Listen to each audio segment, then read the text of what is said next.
Hi, everyone. Welcome. As you're joining, just please put your name, organization, and state in the chat. And if you're part of a ASTO learning community, please indicate which learning community, and we'll get started shortly.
Welcome everyone to our webinar today.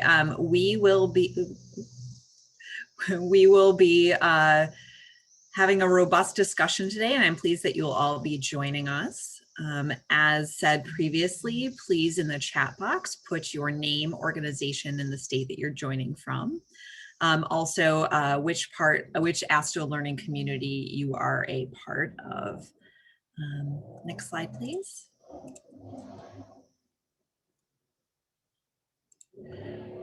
For our agenda today, we'll meet with the ASTO staff collaborating on this ASTHOConnect, discuss the background on advancing breastfeeding equity while addressing trauma, listen and reflect on a fishbowl conversation on the topic, and discuss in a facilitated debrief.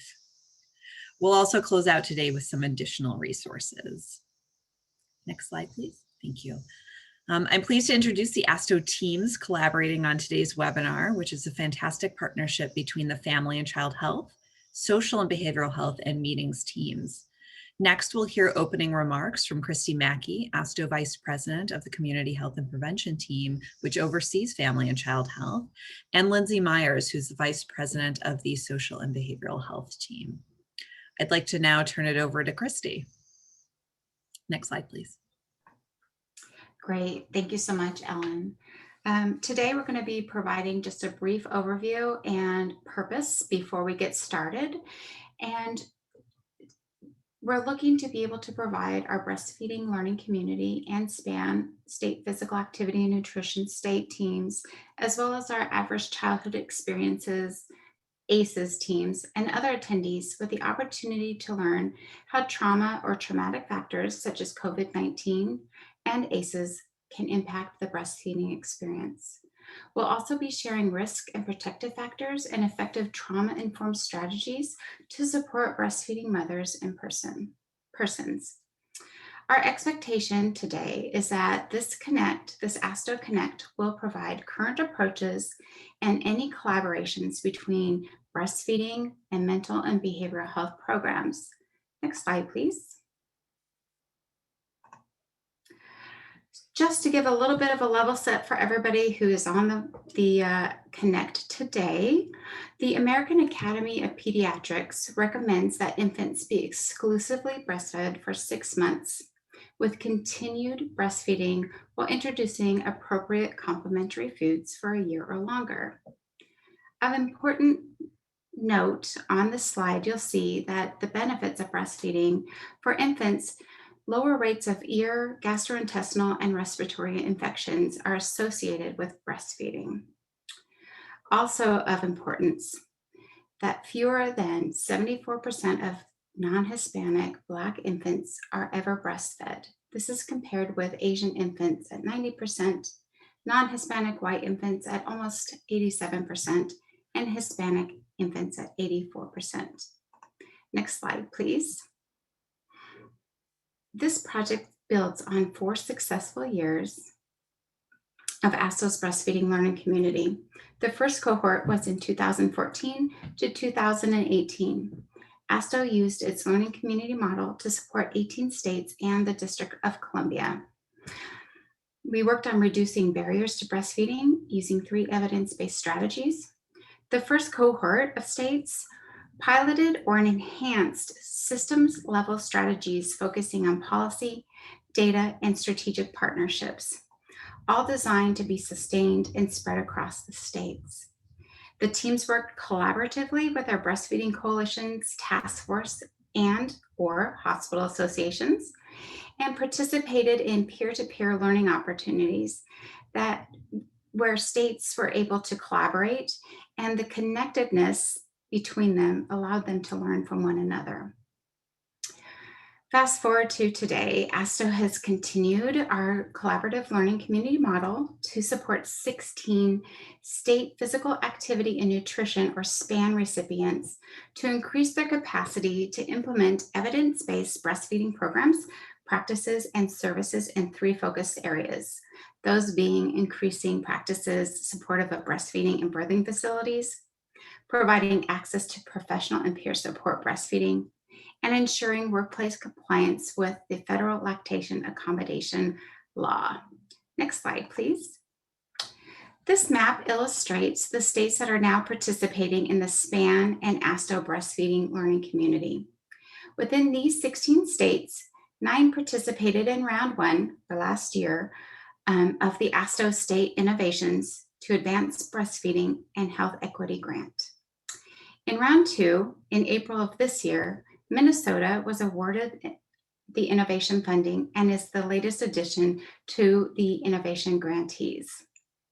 And just to give you a couple of examples of state efforts, they range from improving continuity of care through advanced lactation to training of African American and individuals of color, creating supportive groups for mothers and fathers, hosting educational opportunity for community health workers and families within the community, and also identifying specific strategies to increase breastfeeding duration rates, particularly among African American and Appalachian women.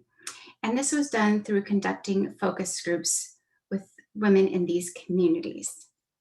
I want to thank you for your attention, and I'm going to turn it over to Lindsay Myers, my counterpart, who's the Vice President of our Social and Behavioral Health team at ASTHO. Thanks. Hi, everyone. If you could go to the next slide, thank you. So it is my pleasure to be here with you today. I'm just going to, similar to Christy, do a little level setting on the adverse childhood experience side. And this is a picture that kind of depicts what the mechanism is for adverse childhood experiences to go on to later impact multiple health outcomes. Adverse childhood experiences are potentially traumatic events occurring in childhood, usually birth to 18 is the definition. And these ACEs increase the risk of negative impacts on children's education, future employment, substance abuse, and mental and physical health. But underlying ACEs, as you can see in this picture, are the social and structural factors like historical trauma stemming from systemic racism and discrimination that can lead to social conditions like multi-generational poverty due to lack of economic or educational opportunities that can put someone at higher risk for experiencing ACEs or make the impact of ACEs worse. Experiencing traumatic events in childhood can disrupt neurodevelopment and increase the likelihood of adopting health risk behaviors. ACEs have been associated with multiple negative health outcomes, including chronic health conditions, infectious diseases, limited educational and economic opportunity, and early deaths. You can see how it can become a cyclical sort of experience for individuals and families. The good news is that the impact of ACEs can be mitigated through the use of trauma-informed approaches, and ACEs can be prevented in the first place through evidence-based primary prevention strategies designed to enhance protective factors and reduce risk factors. We go to the next slide, please. So ASTHO's learning communities aim to cultivate sustainable change and collaboration between state and territorial health agency leaders, their staff, and multi-sector and statewide partners who have common interests in a specific area or topic. The purpose of ASTHO's ACEs learning community is to promote cross-sector collaboration to advance the primary prevention of ACEs. We're currently in the third year of our cooperative agreement with CDC for our ACEs project. During the first year, ASTHO convened an expert panel of 5 states for a day of peer-to-peer sharing and action planning on how to utilize their data to inform their work addressing primary prevention of ACEs. In the second year, ASTHO worked with 7 states focused on enhancing cross-sector collaboration for ACEs prevention through in-person and virtual site visits, convening state health agencies and their stakeholders. And currently what we're doing is working with the PACE data to action awardees from CDC on policy, cross-collaboration, and data to action planning for the overall goal of strengthening their ACEs prevention work. Next slide. First, some of the outcomes that we're looking at, we are interested in increasing 3 key outcomes. First, increase leadership decision-making to identify evidence-based and experience-based practices for strengthening the primary prevention of ACEs strategically and systematically. Second, strengthen state capacity to systematically apply and use laws and policies related to ACEs to improve primary prevention. And third, improved capacity to identify, prioritize, and customize relevant programs and services related to the primary prevention of ACEs and bridge the connection of ACEs to substance misuse, suicide, and violence. Next slide, please. This just shows in general for both learning communities what the model that ASTHO uses looks like. At ASTHO, we support state and territorial health agencies with the development, implementation, and evaluation of a programmatic or performance area technical assistance, coordinate peer-to-peer information exchange, and more. For the purpose of this presentation, we're going to really focus on the innovation project grants, and I'm very excited for the fishbowl activity. We have some really experienced and wonderful speakers that will help us with this activity. We can go to the next slide. So before we get into the fishbowl, I just wanted to briefly tie the connection and briefly discuss how trauma can affect breastfeeding and the importance of establishing relationships with clients and providing trauma-informed care. Trauma can be a single experience or repeated events. Traumatic events include, but are not limited to, psychological, physical, and sexual abuse, domestic violence, terrorism and war, natural disasters, pandemics such as COVID, witnessing violence against others, and accidents. Studies have found that breastfeeding can trigger memories of abuse experiences, which can influence breastfeeding decisions and their implementation in daily life. Bringing awareness to ACEs and trauma can help breastfeeding support professionals understand the root causes behind patient behaviors and work with them to provide care that best supports them. Trauma-informed care principles include safety, transparency and trustworthiness, peer support and mutual self-help, collaboration and mutuality, empowerment, voice, and choice, cultural, historical, and gender issues. By highlighting trauma-informed care strategies, providers can provide patients with tools to increase their resiliency and increase protective factors against ACEs. I will now turn it over to Aika to introduce the fishbowl activity. Thank you, Lindsay. I'll actually turn it back to Ellen. Sorry, Ellen. Thanks, everybody. We're thrilled today to have a robust discussion on how traumatic factors such as COVID-19 pandemic and ACEs can impact a woman's breastfeeding experience and highlight the risks and protective factors. And I just appreciate the discussion that Christy and Lindsay set us up for this. So we'll be using what's called the fishbowl method, which highlights the art of active listening. This tool will help facilitate dialogue between experts, exposing others to their knowledge while expanding our collective understanding around the topic. And so how it works is there's an inner circle, which is considered to be the stage where the discussants will be contributing and speaking. And the outer circle is all of us, or the audience, where we get to where we ask for active listening to avoid any interruptions. And then once that time allotted for the fishbowl is finished, the facilitator will move briefly to summarize some thoughts and open up the floor so we can all debrief and share with the discussants today. So I'd like to now introduce our discussants. You can find their full bios within the meeting materials that are you can find in the chat. So Dr. Kathleen Kendall Tackett is a health psychologist and international board certified lactation consultant and the owner and editor-in-chief of Prelarcus Press, a small press specializing in women's health. She is the editor-in-chief of the journal Psychological Trauma and was the founding editor-in-chief of Clinical Lactation for 11 years. She also specializes in women's health research, including breastfeeding, depression, trauma, and health psychology. Emily Davis is a classically trained chef who received an Associate of Science and Certificate in Culinary Arts from Scottsdale Community College, a Bachelor's in Science in Nutrition and Food Management with an emphasis and Certificate in Childhood Nutrition from Arizona State University, a Maternal and Childhood Health Epidemiology Graduate Certificate from University of Arizona, and a Master's in Science in Family and Human Development from Arizona State University. In 2012, she became an international board certified lactation consultant, and she began working in public health in 2009 and has both local and state agencies. And last but not least, Sarah Roman has 30 years of public health experience at local, county, and state health departments and at federally qualified health centers. She manages the $3.2 million statewide home visiting program Health Start that focuses on improving birth outcomes across Arizona by identifying women early in their pregnancy and getting them into prenatal care to ensure healthy pregnancies and healthy families. Ms. Ruman serves on the board of the Arizona Chapter Postpartum Support International, focusing on education and support for women and families with perinatal and mood and anxiety disorders. Again, you can find their full speaker bios in the chat. And now I'd like to turn it over to our speakers. Thank you. Thank you, Ellen. Just to get our speakers started, and thank you all for being here today. You all come from various work experiences as well as lived experiences.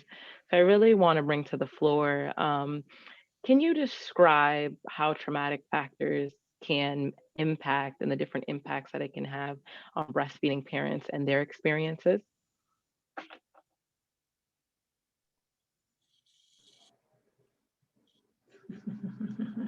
I could jump in. I will say a lot of what I would say actually is based on Dr. Kendall Tackett's work. So I would love to hear from her first off. And if anything I could fill in there would be wonderful after. I'm getting distracted by the little captioning going on. So my name came out as Kindle, like an Amazon Kindle packet. That's good. That's good.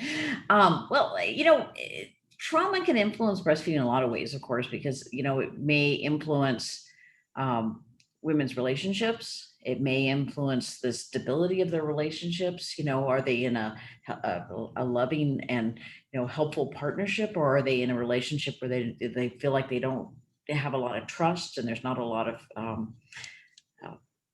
of mutual affection, and also, have they repeated the pattern that they grew up with, so are they in an abusive relationship? So there's all that stuff that kind of starts even before a baby is born. Plus two, like thinking about her safety, because honestly, if she's in an unsafe situation, because she's currently experiencing partner violence, not only is she at very high risk for things like postpartum depression, but she's also going to be very likely to, breastfeeding may actually kind of take a back seat to everything.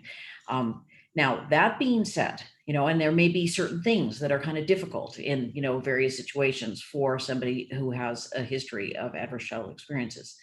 On the other hand, I think we should be careful not to assume that just because a woman has that background, that she's not going to either want to breastfeed or be able to. And I see that sometimes as kind of a worrying sign as we start becoming more knowledgeable about this and we're asking the questions, that we actually sometimes jump in and, try to kind of take over and say, oh, don't worry about that. You don't need to worry about that, without necessarily kind of asking some questions and finding out what it is that they want to do. It's like we had a big sample that we had, which was 6,410 moms. And we had 994 women who reported having been raped. Okay, so that's a pretty big percentage, and it's probably the largest sample of sexual assault survivors, in a perinatal setting. And one of the things we found that was actually really interesting was that their rate of exclusive breastfeeding was identical to the rest of the sample. And I think what this says is don't assume. And I think the previous studies on this have kind of said, they tend to intend to breastfeed at a higher and initiate at a higher rate, so it's kind of like, I think one thing we've got to be careful as we become more knowledgeable about trauma is that we don't make assumptions and we always kind of let the mom, the parent drive the conversation. What are their goals? What do they want to do? And then we kind of work from there. Mm-hmm.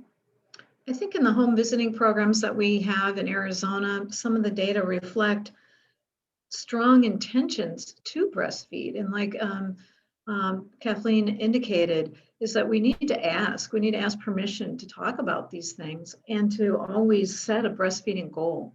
One of the things that we ask also at visits is, what is your breastfeeding goal? And so at least 74% of our families in home visiting present with intentions to breastfeed prenatally. And of course, we know that if we then do some other assessments and screenings, we may find out more things about the family and the experiences of the mom that may lead us to be concerned and to bring that up as we approach birth. And then our intentions actually go way down to 44% when they're about 6 months into caring for that baby. Only about 44% are breastfeeding. So there's where the work needs to be done, is building that relationship and the trust that needs to be built through those relationships with peers and home visitors to support them. Yeah, I still 4% is still a pretty impressive percentage. I mean, when you consider the families that are in this and the stresses that they have, and then you compare them to the national, I mean, I would say that speaks very well to the program that you have. Well, I think one of the most recent success stories we had was with a teen mom at the border in Nogales, where she was wavering, going back and forth about breastfeeding, and actually had started some formula feed. But because of our home visitors and the support they provided her, she was able to move over and do exclusive breastfeeding.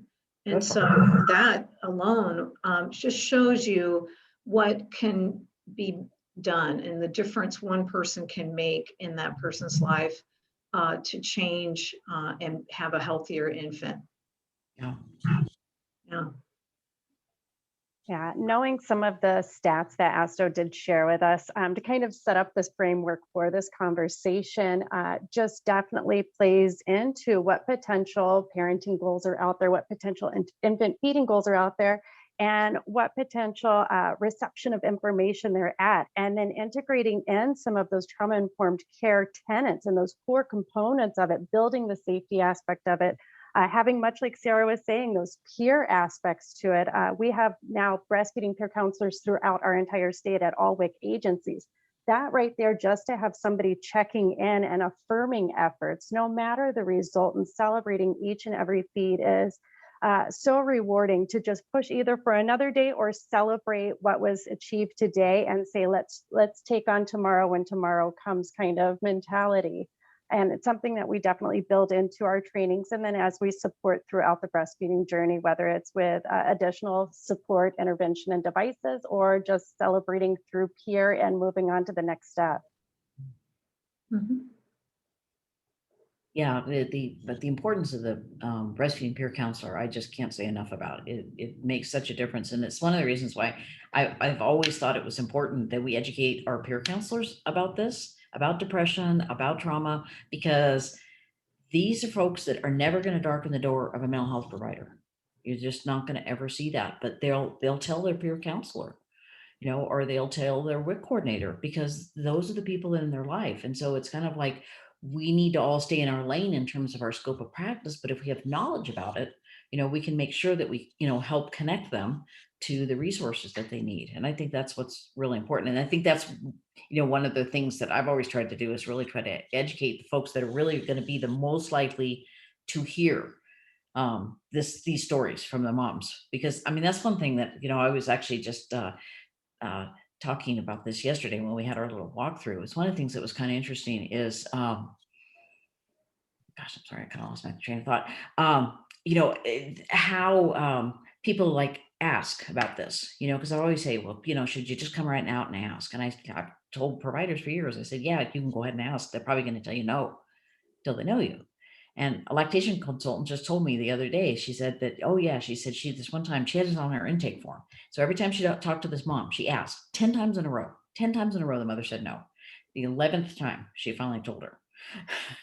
But you can still proceed as if, you don't necessarily have to know for sure, but, a lot of times people think, oh, I'm just going to ask and they're going to tell me. Oh, not necessarily.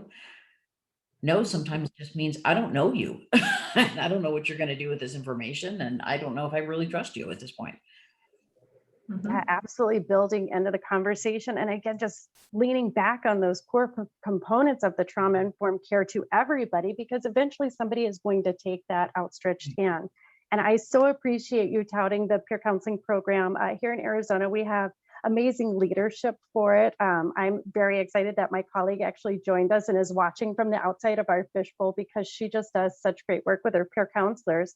And along with that work, she utilizes some of the work that Sarah put together a few years ago and was so inspirational to bring forward to the WIC program and to the home visiting programs around ACEs and PMADs, just because we know those peer counselors are going to be those connecting in the real world and not just those hot minute conversations that are happening, 6 weeks postpartum, 8 weeks postpartum, or every few months or so. They are the ones that are really staying in constant contact with those that are in the trenches. And that is what motherhood definitely feels like in those first few weeks and first few months of motherhood with a newborn.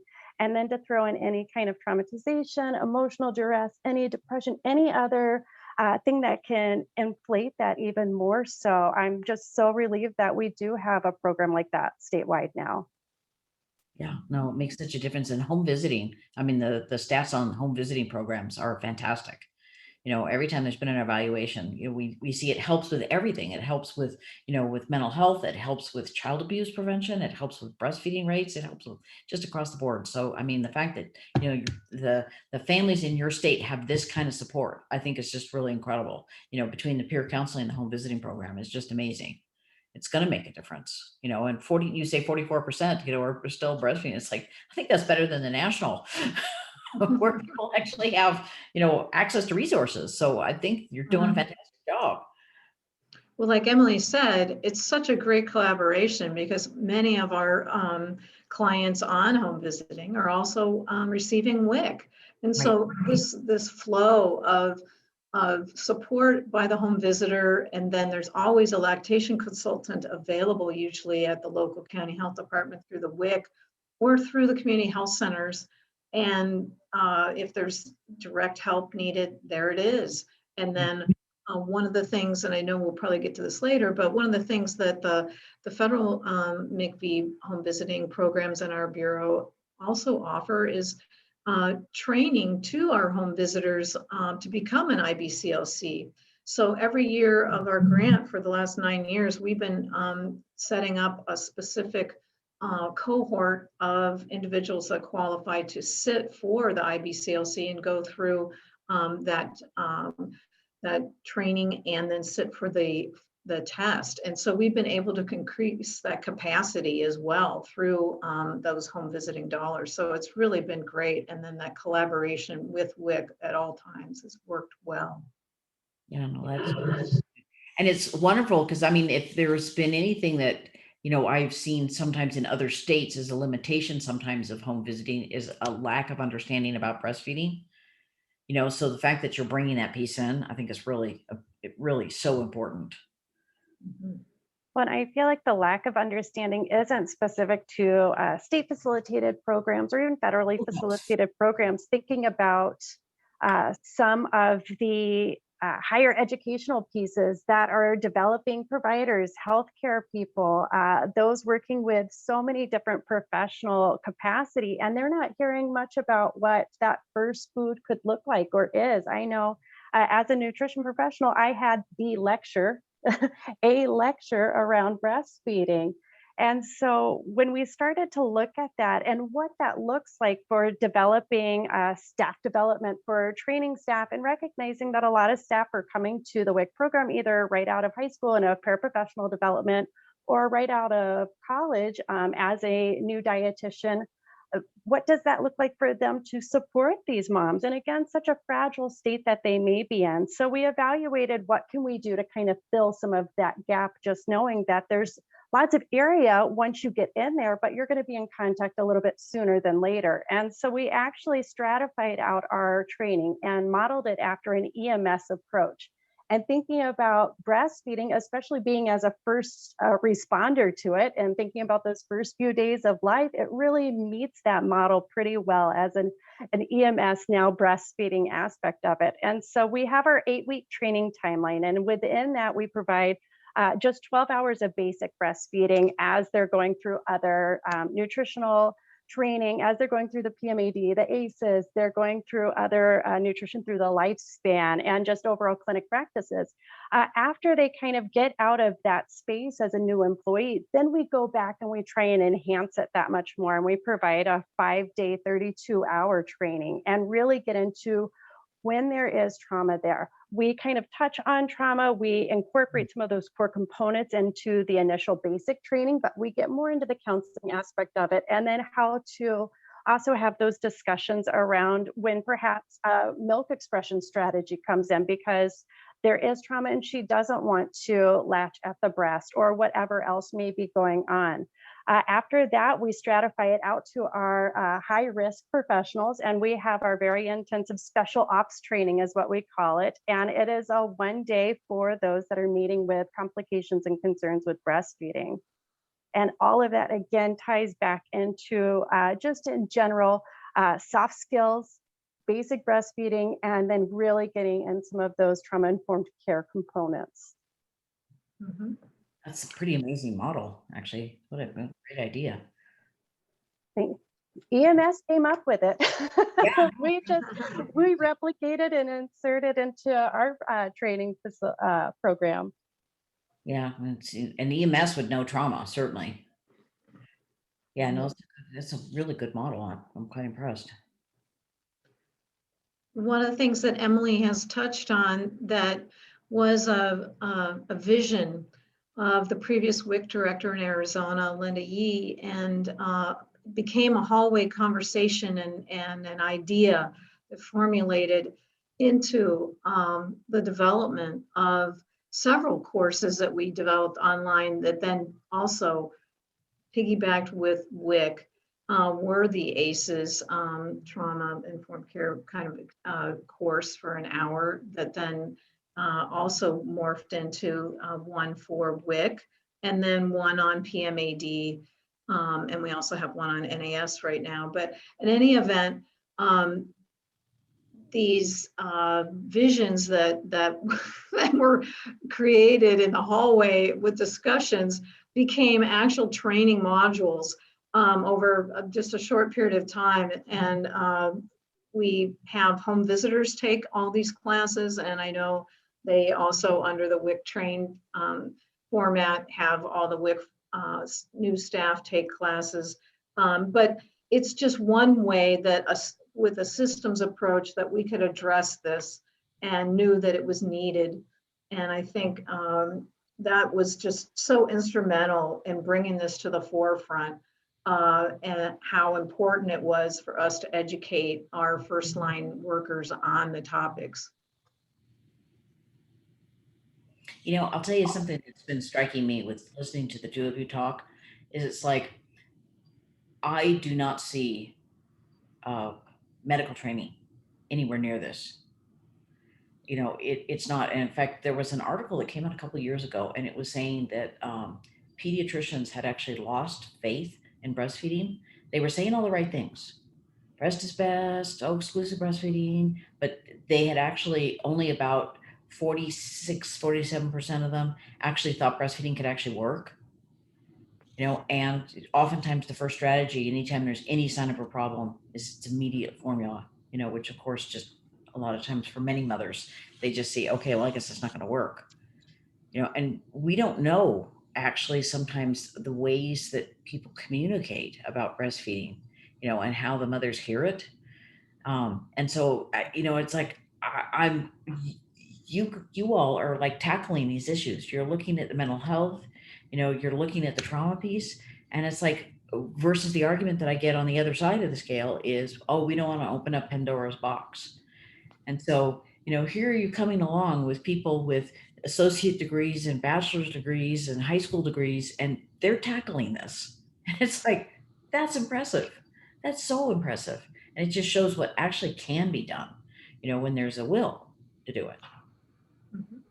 Yeah, I love hearing you say opening Pandora's box as well, just because speaking with any breastfeeding mom, especially if she's not feeling that mark of success yet in her infant feeding journey, that's Pandora's box. And then to compound that with any additional traumatization, any kind of additional depressive disorder, any kind of additional emotional duress, Pandora's box is open the moment she's acknowledging she is either struggling with breastfeeding or she needs support in breastfeeding. And that is really the goal, is to find that support, fill the gap, and whatever comes out of that, then and I think as a social program in general, social service program in general, but as a society, need to find out what that referral piece could also be to help support that much further.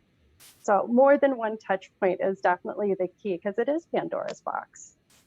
Well, and you know, the fact that you're willing to do it and to open it, I think is like really impressive. I mean, it's like your staff. I got to commend them because they're willing to have the hard conversations and they're willing to take the time. And that's unusual, you know, these days. You know, more people are kind of like, you know, I feel like a lot of other people are kind of more on the side of let's hurry up. We've got 5 minutes for this appointment. And, you know, I understand the predicament of a lot of people in medical field because they do have limited time. They do have some constraints.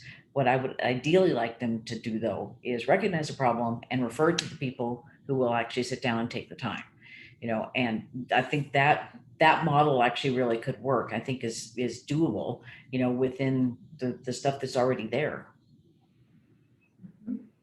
Yeah, I Thank definitely, you. I feel that the gift of home visiting, the gift of WIC has a little bit more time than what the healthcare provider is able to afford just based on their own financial constraints and scheduling needs. So it definitely is an amazing collaboration should the conversation happen between provider and then those social pieces. Yeah, I think it's amazing. I don't know if you are both familiar with like Lane Strathern's work. He did this big study in Australia. It was a 15-year study. Okay, so already kind of amazing.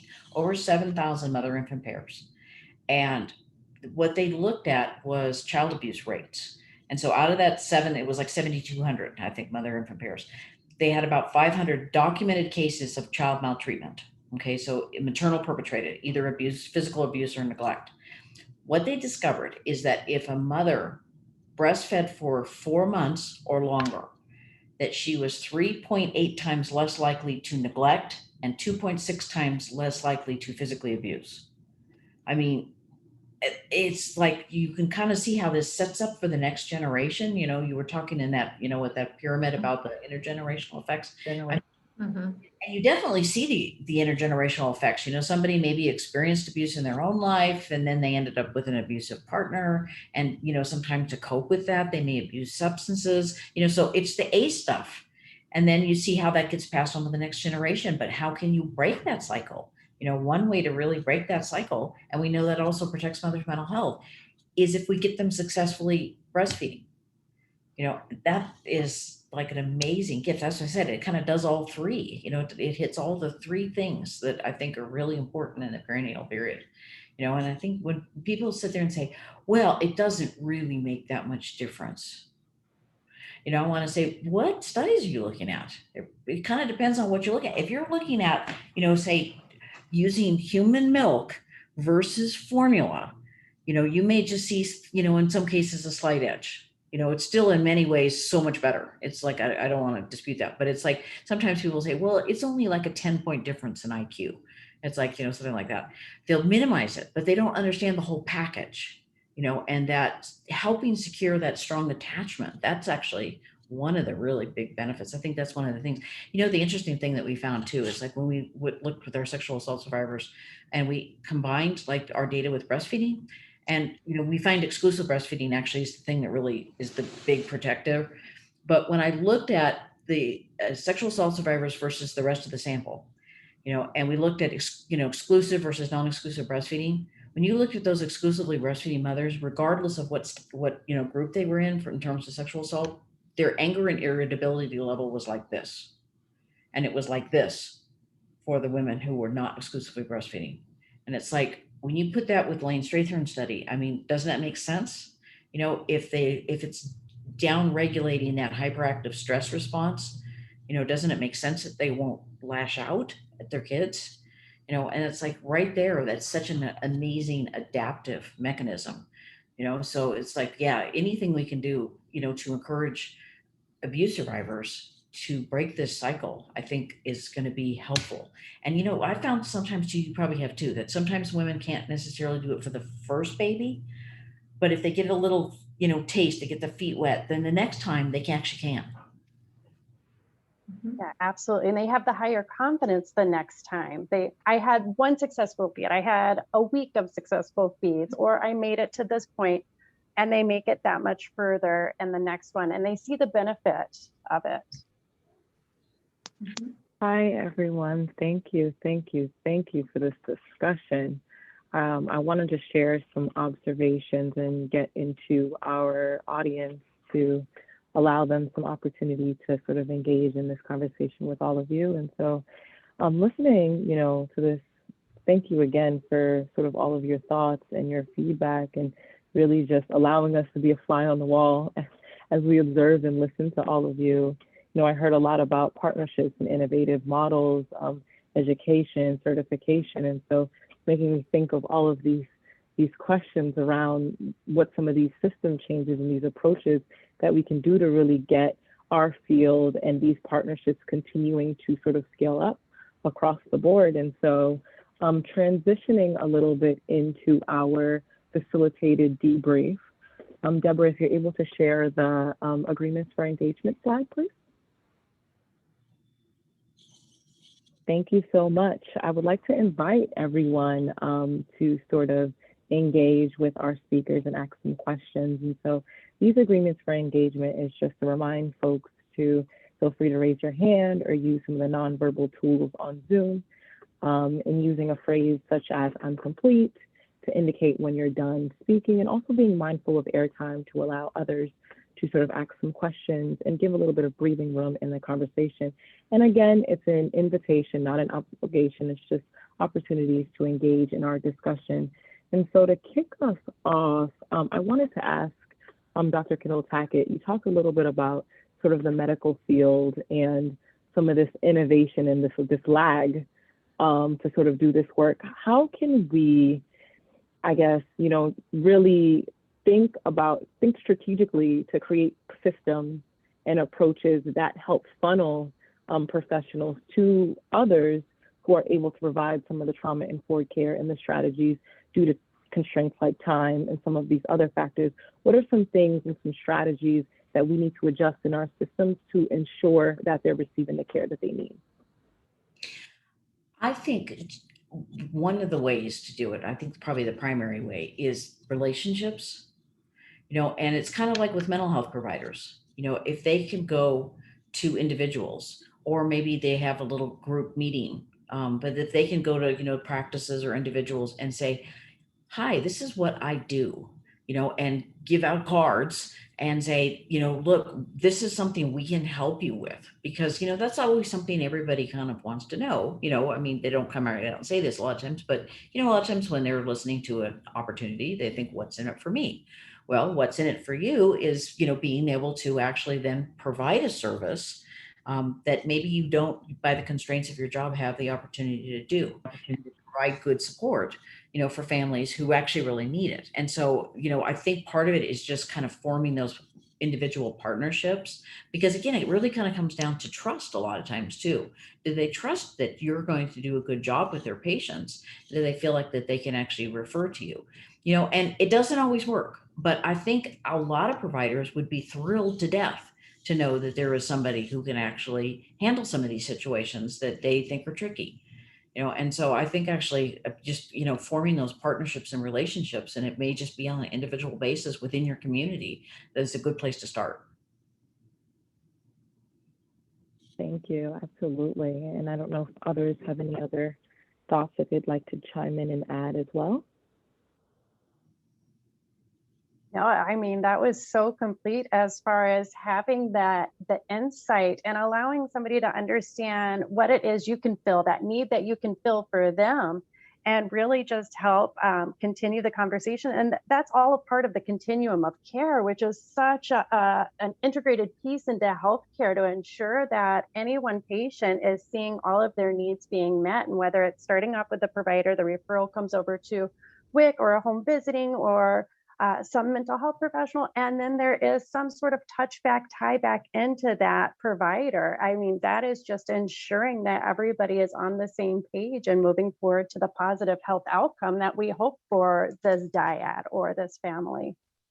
And I like what you said about going to touching back, because that's going to be the other thing is, sometimes a home visitor, or a WIC counselor is going to see something, that is concerning. And so to be able to kind of say, look, I saw something that looked like this, and send it over, not that they're trying to diagnose, but that they're, a lot of times alert. And oftentimes they pick up stuff, long before the medical provider sees them. So, it's like to have that kind of crosstalk. And I think, again, like I said, I think most providers, I think, would actually honestly welcome this, because it would be, being able to extend themselves and provide, much more comprehensive care. Well, that working in the community health center system, just to add a little more, that we have many contracts with community health centers who have established IBCLC support. And so on their campus, they have that ability where the providers may be seeing a patient prenatally and they have questions about breastfeeding. So immediately they could go down the hall and talk with that person that has that expertise. So they've built that system of care right there in the outpatient setting.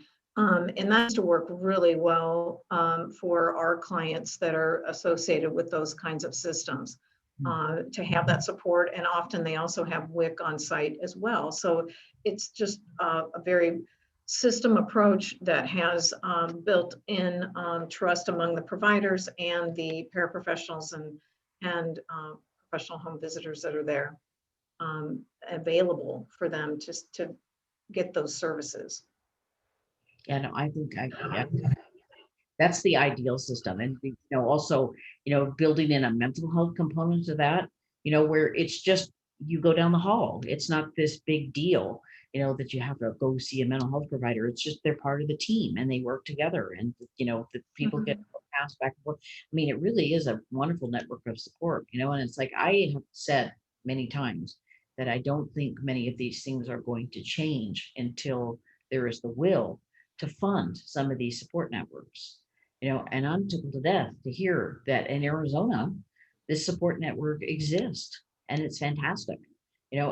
People have said, that oftentimes the lower income mothers in the United States have actually better support than some of the middle class mothers, because of the system, that we have built within the WIC system, within the home visiting system, that they have better support than families who maybe have more resources, but a lot of times have trouble accessing that kind of support.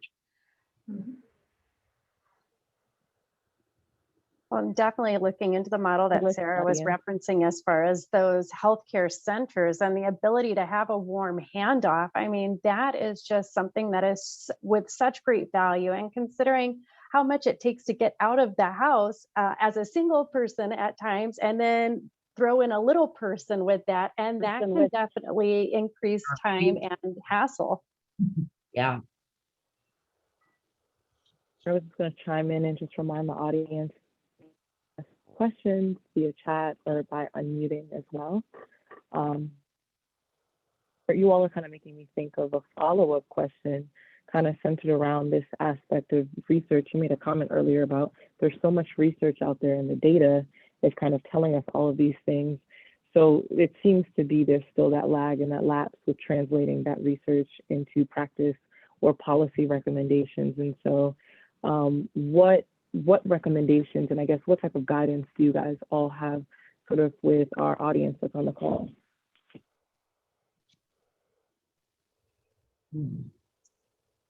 I feel like one of my favorite things ever, and I know that some of my colleagues from a national task force are also on here. I saw them signing in, is when you get a collective group of passionate people together, they are going to develop the policy that is going to make sense to multiple dynamics, multiple programs. And so if there is ever a desire to develop a policy, getting those that are going to be directly affected and those that are providing those direct services involved in whatever policy making is happening or conversation is happening. So that way it can be as comprehensive as possible and also streamlined. There's no unintentional, unnecessary steps within the policy. I think that's an excellent point, because a comment that I have heard from community groups over and over and over again is when, a group comes into research, they usually don't involve the people who are sort of boots on the ground, or it's very sort of top down. And I think that that's a real mistake, because honestly, this is something that I've just observed, and this is one of the reasons I've kind of focused the way I have in terms of like my work, is I think if we try to kind of first influence the policymakers and the hospitals and the medical profession and stuff, that's like going to be glacial pace in terms of, change. It is, I think where the change and where the real energy is coming the other way. It's coming from the grassroots, and then it's going to go up and it will eventually change those systems. But in the meantime, you can provide care, so I think actually, one of the things that's really important to remember is when you're looking at research, it's important to kind of look at the whole of research. And, oftentimes people go off kind of half-cocked on one study. Oh, a study came out, so now we have to do this. It's like, well, no, maybe there were some problems with that study. Let's take a look at it, see if it's, a good study overall, and then we can kind of maybe move accordingly, but, not making drastic changes based on just one single study. But you want to kind of look at the whole of research and, really kind of get an idea of where to go, not to be paralyzed by things. Sometimes you just have to jump in and try things, but to really kind of have that evidence base. Like, for example, we have a wonderful evidence base now about home visiting programs. And that started with that program in upstate New York at Cornell, that Eckenrode study. That was, kind of a landmark. And they weren't going to get funding. I know John actually, and they weren't going to get funding because the funder said, you'll never find these families, 20 years after the fact. So they involved Equifax, the credit, and they found almost all of them. Oh, wait, it's a little frightening, I think. But that's what they had to demonstrate. I mean, that's kind of a little backstory on that study, but that's how they had to demonstrate that, hey, we can actually find these families and, we can follow up. So we have this great evidence base. This works. We know this works, and we know that every dollar that we invest in this is probably going to save 5, down the line in terms of health issues, if not more, probably more. But it's like every dollar we invest is going to be worth it. Thank you for that response. You're kind of making me think a little bit of this aspect of partnerships and collaborations. And so I know you talked a little bit about the EMS sort of model in that program. And so even taking a step back, and as we approach these collaborations and partnerships, and a lot of folks on the call are working at the State Department. And so how do you, provide that guidance and that approach to collaborations. And so building trustworthiness and that aspect of integrity and really creating that sense of relationship building to allow these sort of innovative partnerships and models to grow and really have the impact that it can have. Well, in Arizona, we have a really active Arizona ACE consortium that is also involved with governor's office activities along ACEs and the prevention of ACEs and the study of ACEs in Arizona. So the department is also a collaborator in that work. And we are actually on the cusp of hiring a new epidemiologist who will be our ACE epidemiologist. And that person will be able to look more deeply into all the data that we do gather to get a better understanding of where we are as a state, and then identify recommendations and new interventions so that we can make some progress in that area. So I think system-wide, that is where we are in working collaboratively amongst other state agencies and consortiums, along with the Arizona Trauma Institute and ASU in their work with the School of Social Work, who all offer, intensive classes on trauma-informed care and ACEs and training. The Arizona ACE Consortium offers a training of trainers. And so they've been actively doing training for providers out there. So again, we support that and look to insert any other interventions to help with the trauma around breastfeeding intentions.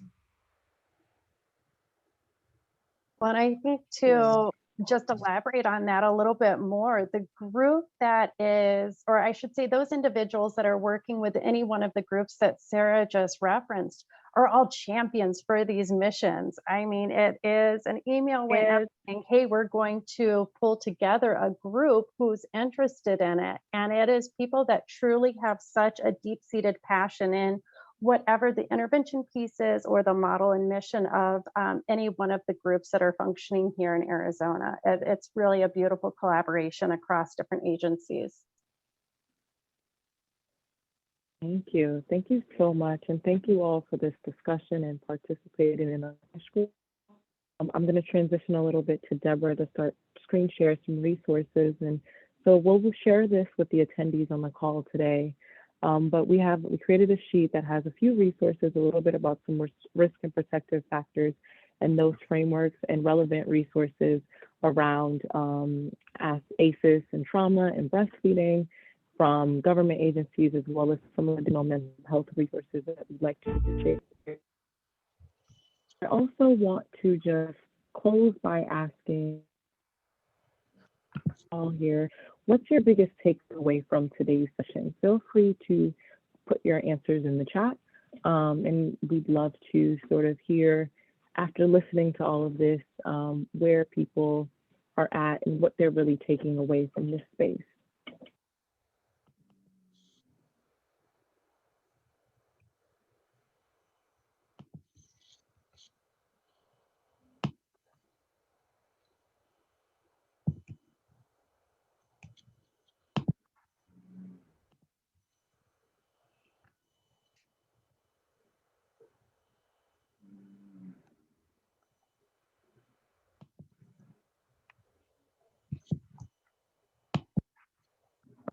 Aika, I can share something that I just have to say so much that I am such a fangirl of Dr. Kathleen Kendall Tackett, and this session today just elevated my fangirlism even more so. I love that. Thank you for sharing. Thank you, Emily. Actually, I was wondering if you could actually send me some information about your program. I'm quite impressed with it. Absolutely. And I just downloaded the articles that are up here. Thank you, Cindy, for putting that in the chat. Cindy put ACEs and trauma really complicate a woman's chances of breastfeeding without active listening. Chances of breastfeeding without it. I'm not sure I quite understand that question. Cindy, can you give a little more info about that?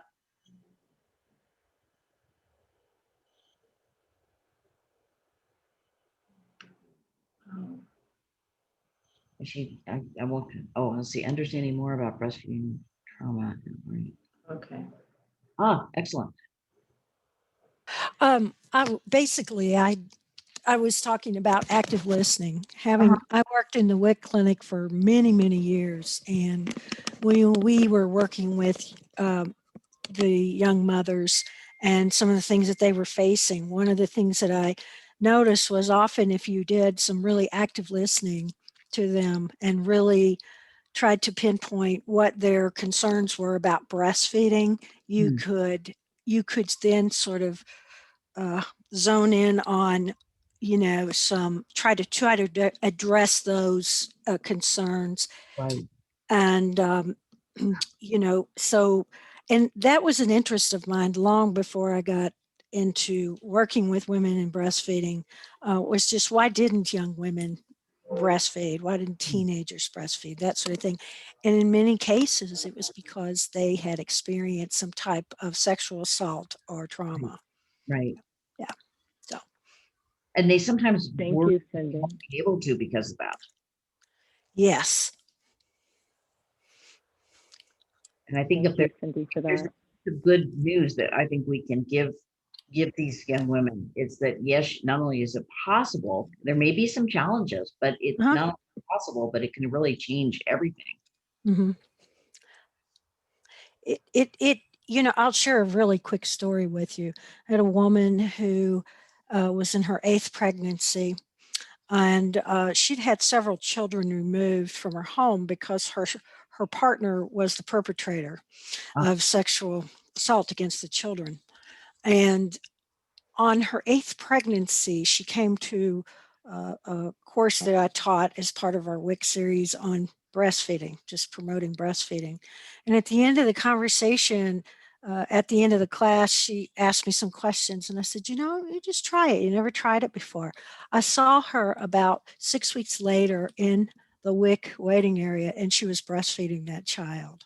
Excellent. And yeah, so it was, it's never impossible, but I'm just glad that she did try it. And she said, I don't know why I didn't do it before. You still with this guy? Oh, no. No, she ran him off. Okay. She's breastfeeding the baby and she ran him off. Yeah.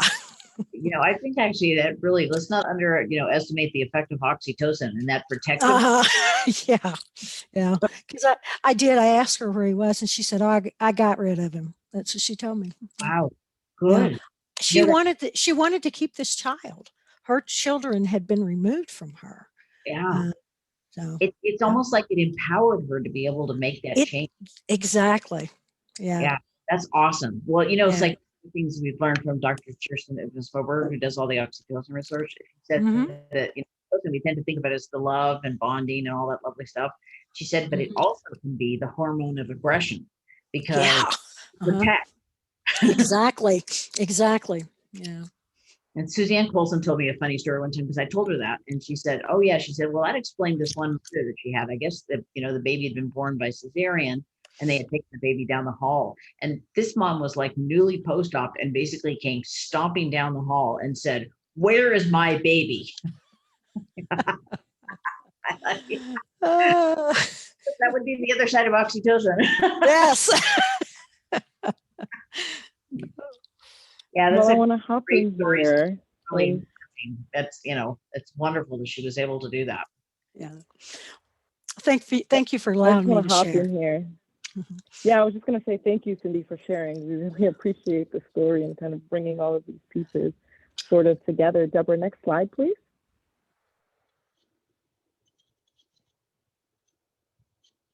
And so I know we're a couple minutes past time, but we just want to invite folks to complete the evaluation, and I will follow up via email with the resource sheet that I referenced, as well as this evaluation link. And I really want to thank the speakers for contributing again to this discussion and allowing us to be just flies on the wall and really absorbing all that you had to say. We want to thank the attendees for joining today and staying a couple minutes over for story sharing. And we hope you have a great rest of your day. Thank you, everyone.